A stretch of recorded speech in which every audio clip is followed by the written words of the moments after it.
Stop fighting for focus. Trying to overpower distraction with sheer willpower is a frustrating game, one you will rarely win. Deep concentration is not a fortress to be stormed, it is a current to be ridden. Unlocked by understanding your mind, not by overpowering it. Forget adding more effort.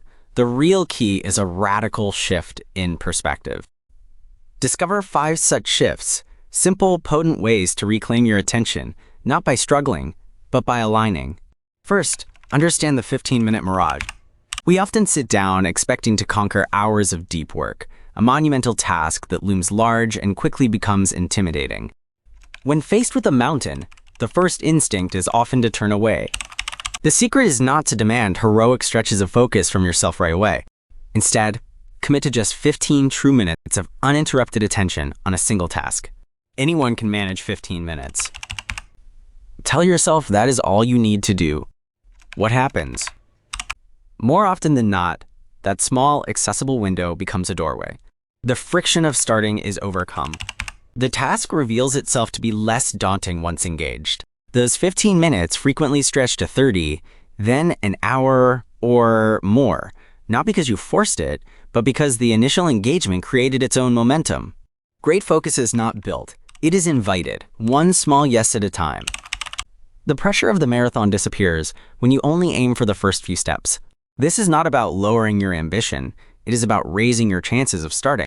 And starting, truly starting, is often more than half the battle. Second, learn to embrace productive boredom. Our culture has taught us to fear empty moments. We fill every spare second with stimulation, a scroll through social media, a quick news check, a podcast. This constant input trains your brain to expect novelty, to crave distraction. Deep focus, however, requires the ability to sit with a single thought, a single problem, for an extended period. This is impossible if your mind is constantly flitting like a nervous bird. Productive boredom is the act of intentionally allowing your mind to be unstimulated. It is the mental equivalent of letting a field lie fallow so it can regain its fertility. Do not immediately reach for your phone when you have a few minutes of downtime. Let your thoughts wander. Let your mind breathe. It might feel uncomfortable at first, even anxious. This is a sign of withdrawal from overstimulation. But persist. The richest soil for concentration is often found in the quiet of an unhurried mind. In these moments of unstructured quiet, your brain consolidates information, makes unexpected connections, and crucially, resets its baseline level of stimulation. When you then turn to a task requiring focus, your mind is less likely to seek escape in cheap thrills. It has rediscovered the capacity to engage with something less immediately gratifying, but ultimately more rewarding. Third, name your distraction demons. We all have them, those recurring thoughts, impulses, or external triggers that reliably pull us away from our work. It might be the urge to check email, the phantom vibration of your phone, a nagging worry, or even the allure of a less important but easier task. These distractions often operate beneath the level of conscious thought, like invisible currents tugging you off course. The simple act of identifying and naming your top 2 or 3 recurring distractions is surprisingly powerful. Write them down. Give them a label. For instance, the email itch, the social media siren, or the worry worm. This act of making the implicit explicit creates psychological distance.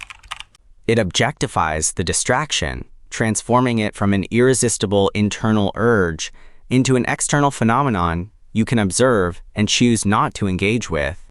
You cannot fight an unnamed enemy. Give your distractions a face, and they begin to fade. When the distraction you have named the email itch arises, you can greet it by name, acknowledge its presence, and then gently redirect your attention back to your chosen task. Naming is not about suppression. It is about awareness and choice. It diminishes the power of the habitual, making you the conscious director of your attention, not its passive victim. Fourth, focus on the question, not just the task. Many of our tasks, especially knowledge work, can feel like burdens, like obligations to be slogged through. Framing your work with thoughts such as, I need to write this report, or I have to prepare this presentation, drains energy and makes focus feel like a chore. The shift is subtle but profound. Instead of focusing on the task itself, focus on the central question the task is trying to answer, or the problem it is trying to solve. Ask yourself, for example, what is the single most important insight this report needs to convey? Or what is the core uncertainty this analysis aims to resolve? Framing your work around an inquiry ignites curiosity, and curiosity is a natural, almost effortless, magnet for attention. Tasks tire, questions inspire. Find the question, and focus will follow. A compelling question transforms a passive recipient of instructions into an active investigator. It engages your intellect and creativity in a way that a mere to-do list item cannot. This reframing does not change the work, but it changes your relationship to it, making sustained attention far more likely because you are pulled by genuine interest rather than pushed by obligation. Fifth, implement the one thing first rule, the radical addition. Most advice about starting your day involves routines, perhaps exercise, meditation, or planning. These are good, but the radical addition of the one thing first rule is about protecting the very first productive moments of your day with singular ferocity. Before your mind is cluttered by incoming emails, before the news cycle injects its anxieties, before you make even trivial decisions that start to deplete your willpower, you engage, even for just 5 or 10 minutes, with your single most important creative or cognitive task. This means no checking your phone, no social media, and no news. The world can wait. This is not about completing that task in one go. It is about winning the morning's first moment, because the day's focus often wins itself based on that initial trajectory. By diving straight into meaningful work, however briefly, you prime your brain for focus. You tell your subconscious what truly matters. This initial act of deep engagement creates a cognitive residue that makes it easier to return to that state of concentration later in the day. It is about setting a deliberate mental tone before the reactive static of the world can interfere. The purest, most potent focus you have is often available in those first waking moments, before the demands of others intrude. So claim it. Forget focus as mere output. True concentration is the act of becoming intensely alive to one thing at a time. This is not just about finishing your work. It is about fully inhabiting your life. The choice is simple: exist in distraction or engage with presence. Your attention defines your reality.